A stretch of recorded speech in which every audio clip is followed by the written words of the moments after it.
تحب وترضى بأن تصلي عليه صلاة وسلاما عليك يا رسول الله صلى الله عليه وسلم. أعوذ بالله من الشيطان الرجيم. ثم بعثناكم من بعد موتكم لعلكم تشكرون. صدق اللہ مولانا العظیم. ترجمہ معارف القرآن. پھر اٹھایا ہم نے تمہیں بعد تمہاری موت کے کہ اب شکر گزار ہو. تفسیر. تم تو اس قابل نہ تھے کہ تم پر ترس کھایا جاتا، مگر حضرت موسیٰ کو خیال آیا کہ یہاں سے تنہا قوم کے پاس جا کر کیا صورت ہوگی. انہوں نے انکار کی کافرانہ دھمکی کا کچھ خیال نہ کیا اور رحم سے کام لے کر دست بدعا ہوئے. یہ دعا مقبول بندے کی دعا تھی، چنانچہ قبول ہوئی. پھر کیا تھا، حضرت موسیٰ کے کہنے سے اٹھایا، زندہ کھڑا کر دیا ہم نے تم کو بعد تمہاری موت کے کہ بالکل مر چکے تھے. حکمت یہ تھی کہ ابھی تک کفران نعمت کرتے رہے ہو تو اب کسی طرح شکر گزار ہو جاؤ. صدق اللہ مولانا العظیم.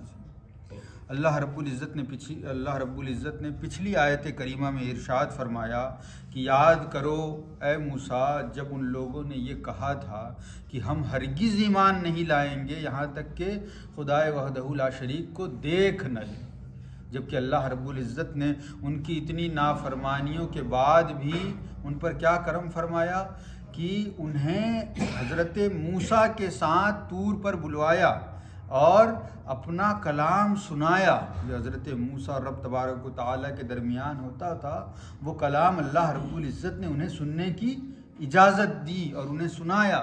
اس کے بعد وہ کیا کہنے لگے، یہ تو ٹھیک ہے ہم نے بات سن لی، مگر جب تک ہم آپ جس رب سے کلام کرتے ہیں اس رب کو دیکھ نہیں لیں گے تب تک ہم ایمان نہ لائیں گے.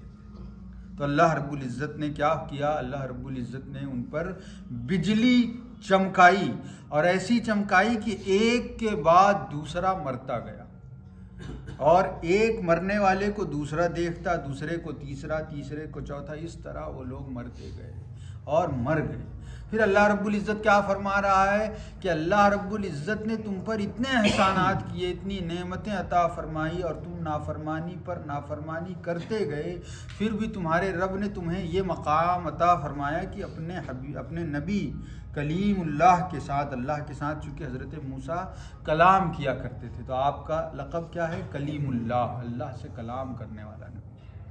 تو کلیم اللہ کے ساتھ اللہ رب العزت نے یہ موقع عطا فرمایا کہ وہ جو بات میرا کلیم مجھ سے کرتا ہے تم بھی اسے سن لو، تاکہ تمہیں یقین ہو جائے کہ وہی رب ہے جسے حضرت موسیٰ تمہیں عبادت کے لیے جس کی طرف بلاتے ہیں، جسے معبود کہنے کو حضرت موسیٰ تمہیں کہتے ہیں، جسے معبود ماننے کو حضرت موسیٰ کہتے ہیں.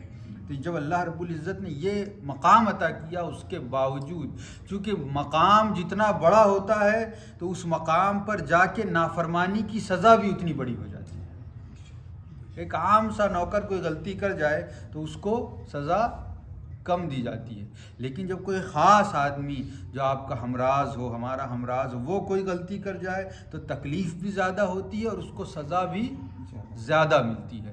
تو اللہ رب العزت کے نزدیک بھی عام بندے جو ہیں ان کے گناہ، ان کے سزا کے معاملات اور ہیں، اور جنہیں اللہ رب العزت نے مرتبوں سے نوازا ہے، اپنے احسانات، اپنی نعمتوں، اپنے انعامات سے جنہیں بھر دیا ہے، تو اب ان کا اس مقام پر ہو کر خلاف اولا، یعنی ایک تو ہوتا ہے فرض، ایک ہوتا ہے سنت، ایک مستحب. تو یہ جو مستحب ہے سمجھ لیجئے یہ اعلیٰ ہے، اگر کیا تو ٹھیک، نہیں کیا تو ٹھیک، لیکن اس مقام پر پہنچنے کے بعد خلاف اولا، یعنی جو کام مستحب تھا نہیں کرتے تو بھی چل جاتا، وہ بھی نہ کرنے پر وہ سزا اور عتاب کا مستحق ہو جاتا ہے. ایک مقام ایسا آتا ہے. اب یہ تو اللہ رب العزت کی بارگاہ میں کھڑے ہو کر اس کے انعامات سے اپنی جھولیوں کو بھر کر سیدھے رب تبارک و تعالیٰ کی بارگاہ میں انکار کی بات تھی. تو اتنا بڑا جرم اللہ رب العزت فرمانا.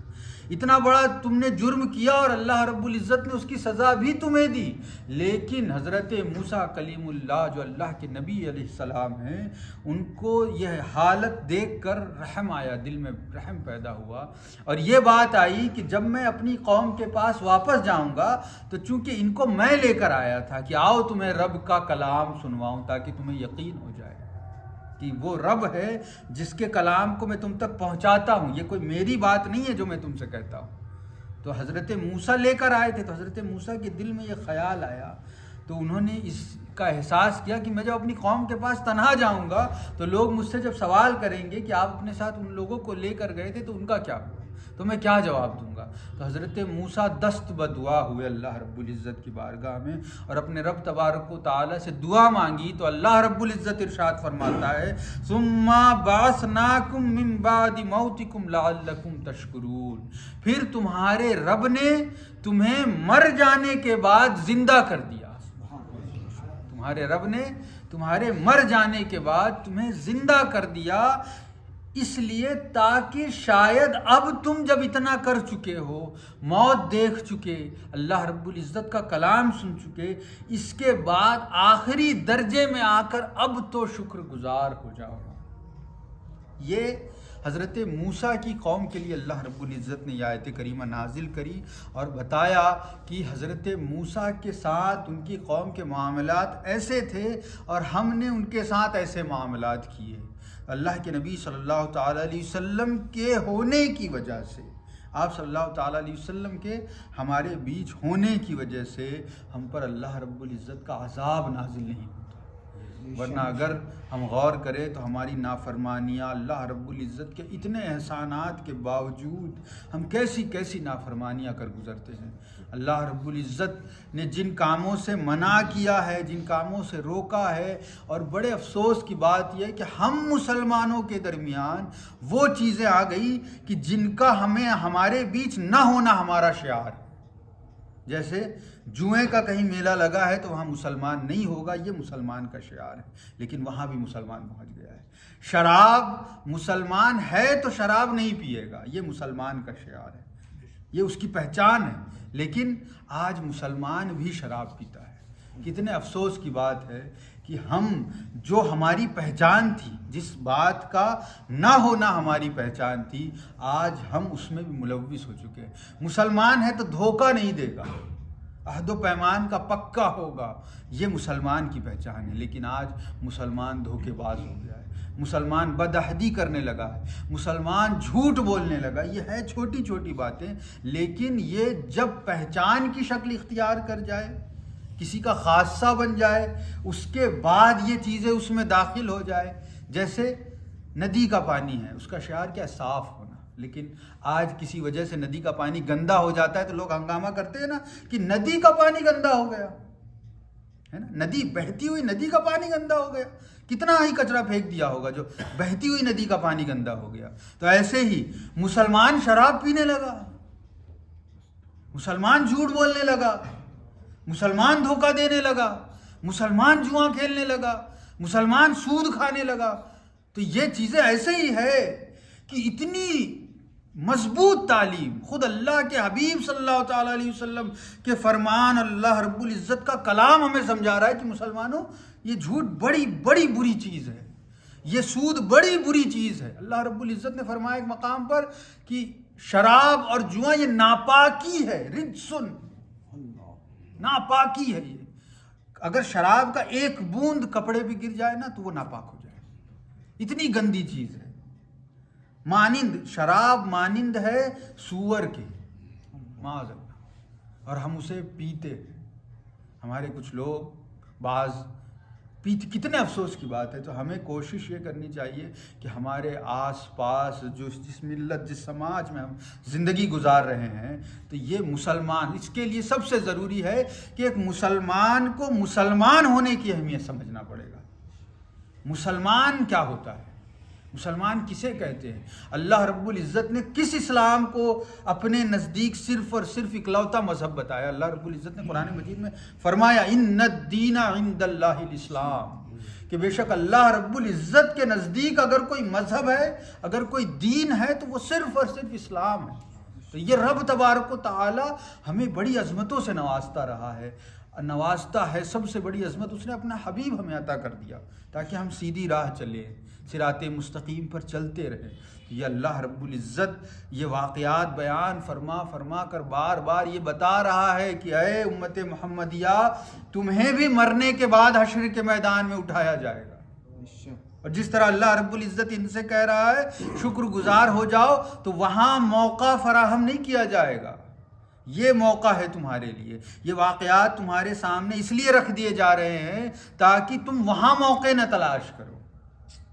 یہ موقع ہے، یہ جو اللہ رب العزت نے ہمیں زندگی عطا فرمائی ہے، یہی موقع دیا ہے اللہ رب العزت نے کہ اس میں جتنی نیکیاں، جتنی فرما برداری، جتنے انعامات، احسانات رب تبارک و تعالیٰ کے جمع کر سکتے ہو کر لو۔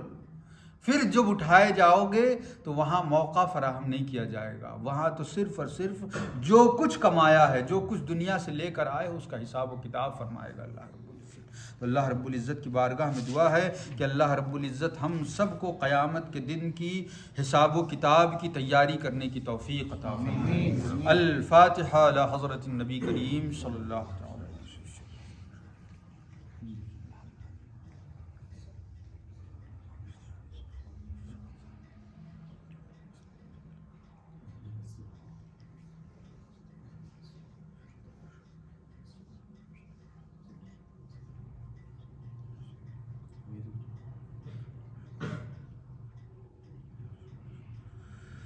ان اللہ وملائکتہ یصلون علی النبی یا ایہا الذین آمنوا صلوا علیہ وسلموا تسلیما۔ اللہم صل علی سیدنا مولانا محمد وعلی آل سیدنا مولانا محمد کما